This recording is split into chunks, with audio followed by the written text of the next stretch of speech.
اعوذ باللہ من الشیطان الرجیم بسم اللہ الرحمن الرحیم الحمد للہ وسلام علی عبادہ الذین اصطفیٰ۔ عزیز دوستو، اللہ تعالیٰ نے اپنے بندوں پر جو بے حساب و بے شمار احسانات فرمائے ہیں، ان میں سب سے بڑا احسان یہ ہے کہ ان کی اصلاح و فلاح کے لیے نبوت و رسالت کا مقدس و مبارک سلسلہ جاری فرمایا، اور جب جب انسانوں کو آسمانی ہدایت کی ضرورت ہوئی، انہی میں سے کسی بندہ کو اپنا نبی اور ان کا ہادی بنا کر اپنی ہدایت کے ساتھ ان میں بھیج دیا۔ انبیاء و مرسلین کی آمد کا یہ سلسلہ ہزاروں سال جاری رہا، یہاں تک کہ خاتم النبیین سیدنا حضرت محمد صلی اللہ علیہ وآلہ وسلم پر اس سلسلہ کو ختم فرما دیا گیا، اور آپ کے ذریعہ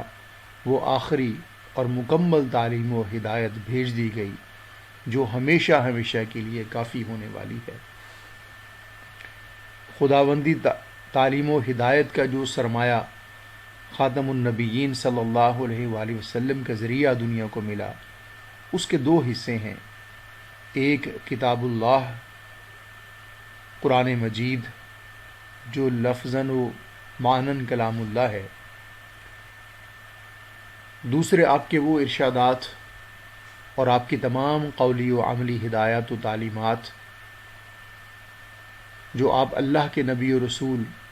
اور اس کی کتاب کے معلم و شارح اور اس کی مرضی کے نمائندہ ہونے کی حیثیت سے امت کو دیتے تھے، جس کو صحابہ کرام رضی اللہ تعالی عنہم نے محفوظ رکھ کر بعد والوں کو پہنچایا، اور بعد والوں نے اس کو پورے سلسلہ روایت کے ساتھ کتابوں میں محفوظ کر دیا۔ آپ کی تعلیمات و ہدایات کے اس عنوان کا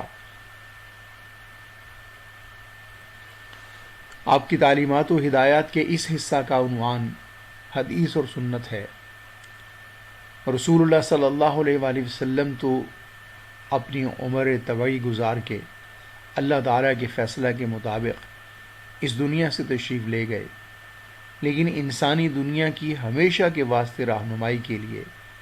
اپنی لائی ہوئی تعلیم و ہدایت کے یہ دونوں حصے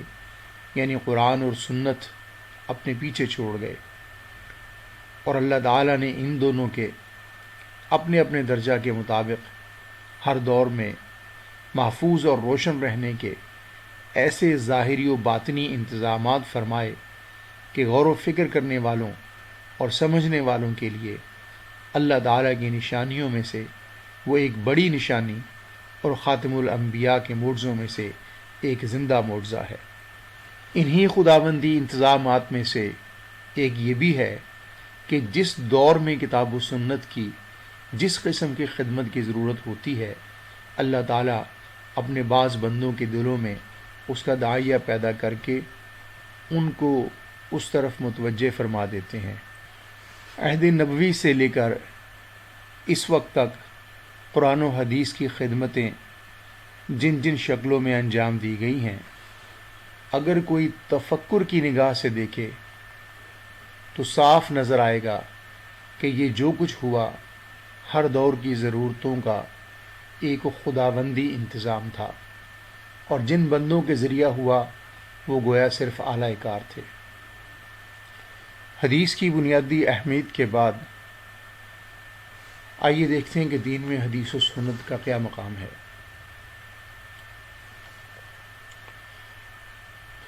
بھائیو دوستو، جو نئی نئی گمراہیاں ہمارے اس زمانہ میں پیدا ہوئی ہیں، ان میں سے ایک یہ بھی ہے کہ کچھ لوگوں نے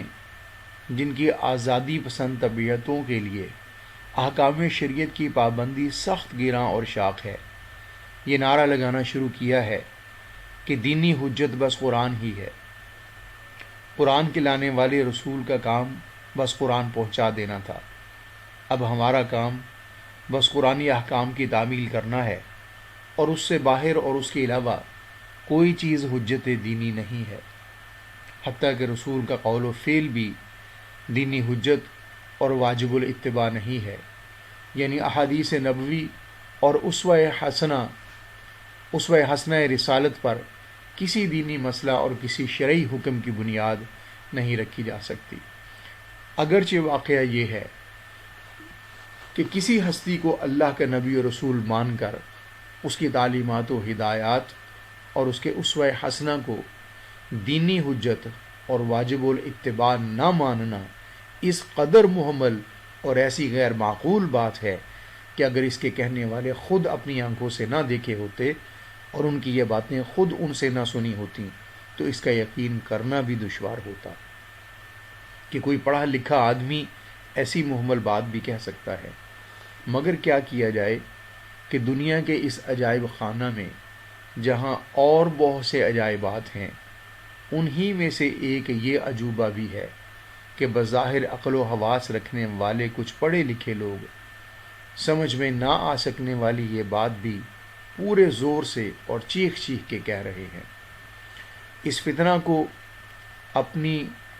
غیر معقولیت کی وجہ سے اپنی موت آپ مر جانا چاہیے تھا، لیکن چونکہ اقوام مغرب کی سیادت و قیادت کی وجہ سے ہمارے اس زمانے کی ہوا آزادی پسندی اور آوارہ مزاجی کے لیے ہمیشہ سے زیادہ سازگار بنی ہوئی ہے، اس لیے یہ فتنہ نہ صرف زندہ ہے بلکہ کسی نہ کسی رفتار سے کچھ بڑھ ہی رہا ہے۔ تو بھائیو دوستو، بلا شبہ قرآن پاک دین و شریعت کی اصل و اساس ہے اور شرع میں وہی سب سے مقدم اور سب سے محکم ہے، مگر اس کا کام صرف اصول بتانا ہے۔ تفریع و تفصیل اور توضیح و تشریح حدیث و سنت کا وظیفہ ہے۔ ہر باخبر جانتا ہے کہ قرآن کریم امت کو بلا واسطہ رسول نہیں دیا گیا تھا کہ لو تم بذات خود یا اپنے ہی جیسے غیر نبی لوگوں کی مدد سے پڑھو اور سمجھو اور اس پر عمل کرو، بلکہ اس کے نزول سے پہلے ایک برگزیدہ رسول کو دنیا میں بھیج کر ان پر قرآن نازل کیا گیا، اور یہ صرف اس لیے کیا گیا تاکہ لوگ اپنے اپنے طور پر نہیں بلکہ صرف رسول کے بیان اور تشریح کی روشنی میں اللہ کی اس کتاب کو سمجھیں۔ چنانچہ قرآن پاک ہی میں ارشاد ہے، وَأَنزَلْنَا إِلَيْكَ الذِّكْرَ لِتُبَيِّنَ لِلنَّاسِ مَا نُزِّلَ إِلَيْهِمْ وَلَعَلَّهُمْ يَتَفَكَّرُونَ، اور نازل کیا ہم نے آپ کے پاس ذکر یعنی کتاب کو تاکہ آپ کھول کھول کر بیان کریں لوگوں کے واسطے اس چیز کو جو نازل کی گئی ان کی طرف، اور تاکہ وہ غور کریں۔ اور پھر قرآن ہی کے ذریعہ رسول کے فرائض اور ان کے منصب سے دنیا والوں کو آگاہ کیا گیا اور بار بار اعلان کیا گیا کہ یہی تم کو قرآن کے کلمات و حروف سنائیں اور یاد کرائیں گے، اور یہی تم کو اس کے معنی و مطالب اور رموز و حکم بھی بتائیں گے۔ چنانچہ ایک جگہ ارشاد ہوا، کما ارسلنا فیکم رسولا منکم یتلو علیکم آیاتنا ویزکیکم ویعلمکم الکتاب والحکمت ویعلمکم ما لم تکونوا تعلمون، جیسا کہ بھیجا ہم نے تم میں ایک رسول تم ہی میں سے کہ پڑھتا ہے تم پر ہماری آیتیں اور پاک کرتا ہے تم کو اور سکھاتا ہے تم کو کتاب و حکمت اور سکھاتا ہے تم کو وہ باتیں جو تم نہیں جانتے تھے۔ دوسری جگہ فرمایا، لقد من اللہ علی المؤمنین اذ بعث فیہم رسولا من انفسہم، بتحقیق احسان کیا اللہ تعالیٰ نے مومنوں پر جبکہ بھیجا ان میں ایک رسول انہی میں سے، یتلو علیہم آیاتہ ویزکیہم ویعلمہم الکتاب والحکمہ وإن كانوا من قبل لفی ضلال مبین، کہ تلاوت کرتا ہے ان پر اس کی آیتیں اور پاک کرتا ہے ان کو اور تعلیم کرتا ہے ان کو کتاب و حکمت، اور بالیقین تھے وہ اس سے پہلے گمراہی میں۔ تیسری جگہ ارشاد ہوا، هو الذی بعث فی الامیین رسولا منہم یتلو علیہم آیاتہ ویزکیہم ویعلمہم الکتاب والحکمہ وإن كانوا من قبل لفی ضلال مبین، وہی وہ ذات ہے جس نے بھیجا ان پڑھوں میں ایک رسول انہی میں سے کہ تلاوت کرتا ہے ان پر اس کی آیتیں اور ان کو پاک کرتا ہے اور کتاب و حکمت کی ان کو تعلیم دیتا ہے بالیقین وہ تھے اس سے پہلے گمراہی میں۔ بھائیو دوستو، ان تینوں آیتوں میں دو چیزیں الگ الگ ذکر کی گئی ہیں، پہلی تلاوت آیات اور دوسری تعلیم کتاب۔ پہلی چیز یعنی تلاوت آیات کا مطلب تو ظاہر ہے، ہاں تعلیم کتاب کی نسبت غور کرنا ہے کہ اس کی کیا مراد ہے۔ اگر اس کی مراد بھی قرآن پاک کے مربوط و مرتب کلمات کو پڑھ کر سنانا اور یاد کرانا ہی ہے تو یہ تلاوت آیات سے الگ کوئی چیز نہیں ہوئی، حالانکہ وہ اس سے الگ ذکر کی گئی ہے۔ پس یقیناً اس سے مراد آیات کی تشریح، اس کے معنی و مطالب کی توضیح اور آیات کے حکم اور احکام کا بیان ہے۔ لہٰذا جب قرآن پاک ہی سے یہ معلوم ہو چکا کہ آن حضرت صلی اللہ علیہ وآلہ وسلم کے فرائض رسالت میں جس طرح الفاظ و کلمات قرآن کی تلاوت و تبلیغ ہے، اسی طرح اس کے معنی و مطالب کا بیان بھی فرائض رسالت میں داخل ہے، تو لازمی طور پر یہ بھی ماننا پڑے گا کہ جس طرح متن قرآن حجت ہے، اسی طرح اس کی نبوی تشریحات بھی حجت اور واجب القبول ہیں، ورنہ آپ کو تعلیم کتاب کا مکلف بنانا اور تعلیم کتاب کو آپ کا منصبی وظیفہ بتلانا بالکل بے معنی ہوگا۔ الغرض ان قرآنی نصوص کی روح سے رسول اللہ صلی اللہ علیہ وآلہ وسلم کے پیغام رساں ہونے کے ساتھ اس پیغام کے معلم اور مبین بھی ہیں، اور جب قرآنی نصوص سے آپ کا معلم و مبین ہونا ثابت ہو چکا تو جو شخص آپ کی رسالت و نبوت پر ایمان رکھتا ہے، جس طرح اس سے انکار نہیں کر سکتا کہ آپ نے متن قرآن کی تلاوت و تبلیغ فرمائی، اسی طرح اس سے بھی انکار نہیں کر سکتا کہ آپ نے اس کی تعلیم و تدوین بھی فرمائی۔ اور چونکہ قرآن کریم اللہ تعالیٰ کی آخری کتاب اور آن حضرت صلی اللہ علیہ وآلہ وسلم اس کے آخری نبی ہیں، اور اب کوئی نئی کتاب اور کوئی دوسرا نبی آنے والا نہیں ہے، اس لیے آخری کتاب کا اس کے نزول کے وقت سے رہتی دنیا تک ہر دور میں محفوظ و باقی رہنا ضروری ہے، اور جب اس کی بقا ضروری ہے تو اس کو سمجھنے اور اس پر عمل کرنے کے لیے آن حضرت صلی اللہ علیہ وآلہ وسلم کی قولی و عملی تشریحات و توضیحات کا بھی ہر دور میں منقول و متداول اور موجود رہنا ضروری ہے۔ لہٰذا اب تک ہم نے جو کچھ عرض کیا ہے اس کا خلاصہ یہ ہے کہ قرآنی نصوص کی روح سے رسول خدا صلی اللہ علیہ وآلہ وسلم قرآن کے معلم و شارح اور مبین ہیں۔ دوسری بات یہ کہ آپ نے جس طرح متن قرآن کی تبلیغ کی اسی طرح اس کی شرح و تدوین بھی فرمائی، اور تیسری بات یہ کہ آپ کی تشریحات و بیان قرآن کا قرآن کے ساتھ ساتھ باقی رہنا ضروری ہے۔ سو بھائیو دوستو، آن حضرت صلی اللہ علیہ وآلہ وسلم نے قرآن کی تعلیم دو طرح دی ہے۔ آپ نے اپنے فعل و عمل سے بھی اس پر عمل کرنے کی صورت سکھائی اور اس کا مفہوم سمجھایا ہے، اور اس کی قولی تشریح بھی فرمائی ہے۔ عملی تشریح کی صورت یہ تھی کہ قرآن میں ایک حکم نازل ہوا، آپ نے اس حکم پر عمل کر کے لوگوں کو دکھایا، جس کی وجہ سے الفاظ قرآن کا مفہوم بھی متعین ہو گیا، اور جس بات کا حکم ہوا ہے اس کا عملی نقشہ بھی آنکھوں کے سامنے آ گیا۔ تو بھائیو دوستو، موضوع کو ذرا مختصر کرتے ہوئے ہم کچھ حوالے لیتے ہیں اور دیکھتے ہیں کہ قرآن و حدیث کا آپس میں کتنا گہرا تعلق ہے، اور رسول اللہ صلی اللہ علیہ وآلہ وسلم نے اس کے بارے میں کیا فرمایا۔ رسول خدا صلی اللہ علیہ وآلہ وسلم کا ایک ارشاد ہے، لا یؤمن احدکم حتی یکون ہواہ تبعا لما جئت بہ، تم میں سے کوئی اس وقت تک صاحب ایمان نہ ہوگا جب تک کہ اس کی خواہش اور رجحان اس تعلیم و ہدایت کا تابع نہ ہو جائے جس کو میں لایا ہوں۔ اس کی نسبت بہت آسانی سے یہ سمجھ میں آتا ہے کہ یہ ارشاد قرآن کی حسب ذیل آیتوں سے مستفاد ہے۔ فلا وربک لا یؤمنون حتی یحکموک فیما شجر بینہم ثم لا یجدوا فی انفسہم حرجا مما قضیت ویسلموا تسلیما۔ سو قسم ہے تیرے رب کی کہ وہ مومن نہ ہوں گے یہاں تک کہ تجھ کو ہی منصف جانے اس جھگڑے میں جو ان میں اٹھے، پھر نہ پائیں اپنے جی میں تنگی تیرے فیصلہ سے، اور قبول کریں خوشی سے۔ اور دوسری جگہ قرآن پاک میں ارشاد ہے وَمَا كَانَ لِمُؤْمِنٍ وَلَا مُؤْمِنَةٍ إِذَا قَضَى اللَّهُ وَرَسُولُهُ أَمْرًا أَن يَكُونَ لَهُمُ الْخِيَرَةُ مِنْ أَمْرِهِمْ، اور کام نہیں کسی ایمان والے مرد کا اور نہ ایمان والی عورت کا، جب کہ فیصلہ کر دیں اللہ اور اس کا رسول کسی معاملہ کا، یہ کہ ان کو رہے اختیار اپنے اس معاملہ میں، یعنی اللہ اور رسول کے حکم کے بعد ایمان والوں کا کام صرف تسلیم و اطاعت ہے، اس کے سوا کچھ نہیں۔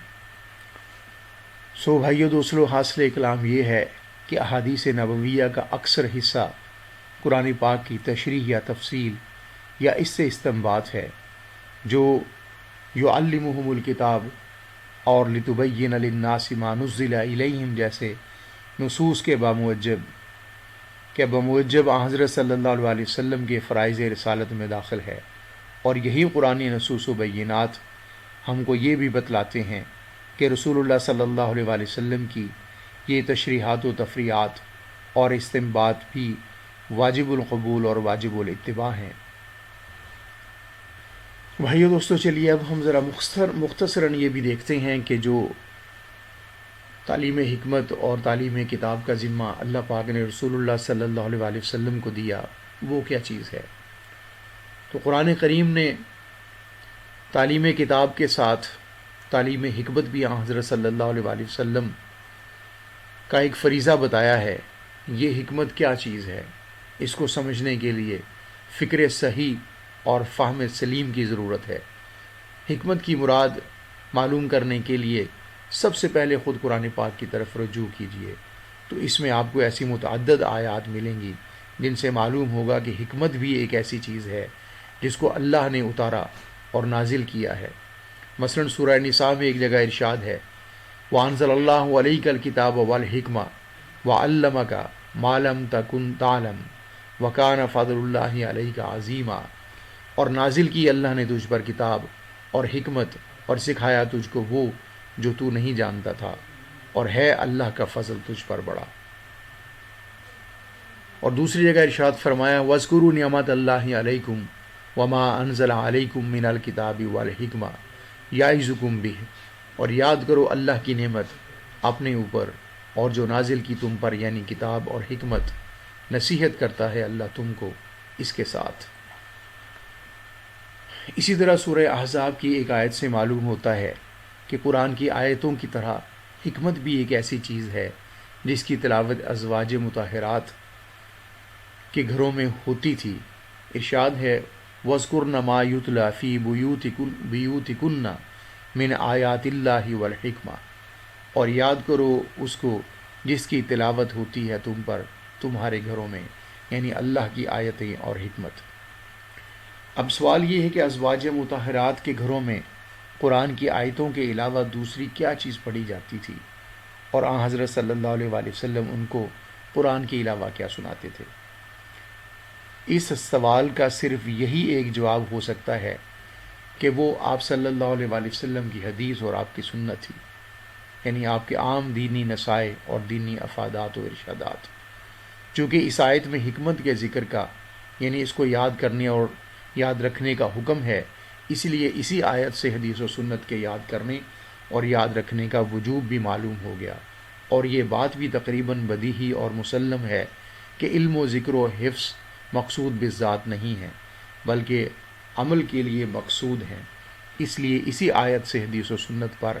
عمل کا واجب اور مامور بھی ہونا بھی معلوم ہو گیا۔ اور جب سنت ہی کا دوسرا نام حکمت ہے تو اس سے پہلی آیتوں سے جن میں کتاب کی طرح حکمت کو بھی منزل من اللہ فرمایا گیا ہے، ثابت ہوا کہ سنت بھی منزل من اللہ اور وحی خداوندی ہے۔ قرآن کے بعد جب ہم معلم قرآن صلی اللہ علیہ وسلم کی طرف رجوع کرتے ہیں تو جس طرح قرآن سے یہ معلوم ہوتا ہے کہ قرآن کے علاوہ ایک اور چیز بھی جس کا نام حکمت ہے اللہ تعالیٰ نے اپنے نبی پر اتاری ہے، اسی طرح معلم قرآن صلی اللہ علیہ وسلم کی تعلیمات بھی ہم کو یہی بتلاتی ہیں تو نبی صلی اللہ علیہ وآلہ وسلم نے فرمایا الا انی اوتیت القرآن ومثلہ معہ، کہ مجھے قرآن عطا کیا گیا اور اس کے ساتھ ایک اور چیز بھی اس کے مثل دی گئی۔ کتاب و سنت کے انہی نصوص کی بنا پر تمام ائمہ و علماء سلف اس بات پر متفق ہیں کہ یعلمہم الکتاب والحکمہ، اور اس طرح کی دوسری آیات میں جو حکمہ کا لفظ وارد ہوا ہے اس سے مراد سنت ہی ہے، اور سنت بھی وحی الہی کی ایک قسم ہے۔ چنانچہ علامہ ابن قیم کتاب الروح میں لکھتے ہیں اللہ سبحانہ و تعالی نے اپنے رسول پر 2 قسم کی وحی نازل کی، اور دونوں پر ایمان لانا اور جو کچھ ان دونوں میں ہے اس پر عمل کرنا واجب قرار دیا، اور وہ دونوں قرآن اور حکمت ہیں۔ اس کے بعد علامہ نے اس دعویٰ کے ثبوت میں وہی قرآنی آیات درج کی ہیں جن کا ابھی ہم نے تذکرہ کیا، جن میں کتاب و حکمت کی تنزیل اور تعلیم کا ذکر اور ان کو یاد کرنے اور یاد رکھنے کا حکم ہے۔ ان آیات کو درج کرنے کے بعد علامہ لکھتے ہیں کتاب تو قرآن ہے اور حکمت سے باجماع سلف سنت مراد ہے۔ رسول نے اللہ سے پا کر جو خبر دی اور اللہ نے رسول کی زبان سے جو خبر دی دونوں واجب التصدیق ہونے میں یکساں ہیں۔ یہ اہل اسلام کا بنیادی اور متفق علیہ مسئلہ ہے، اس کا انکار وہی کرے گا جو ان میں سے نہیں ہے۔ خود نبی صلی اللہ علیہ وآلہ وسلم نے فرمایا ہے کہ مجھے کتاب دی گئی اور اس کے ساتھ اسی کے مثل ایک اور چیز بھی دی گئی، یعنی سنت۔ تو بھائیو دوستو، آخر میں ہم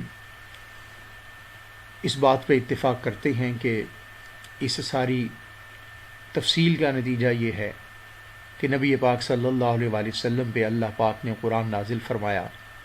اور اس کے ساتھ ساتھ حکمت نازل فرمائی جو نبی پاک صلی اللہ علیہ وآلہ وسلم کی حدیث اور سنت ہے۔ لہٰذا قرآن اور حدیث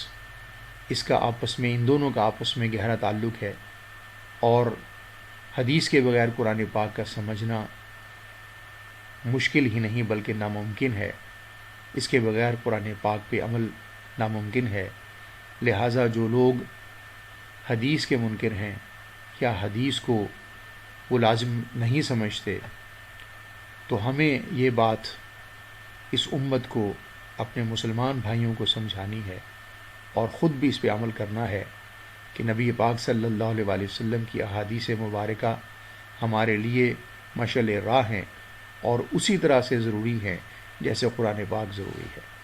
اللہ پاک ہم سب کو اس پہ عمل کرنے کی توفیق عطا فرمائے۔ وآخر دعوانا ان الحمد للہ رب العالمین۔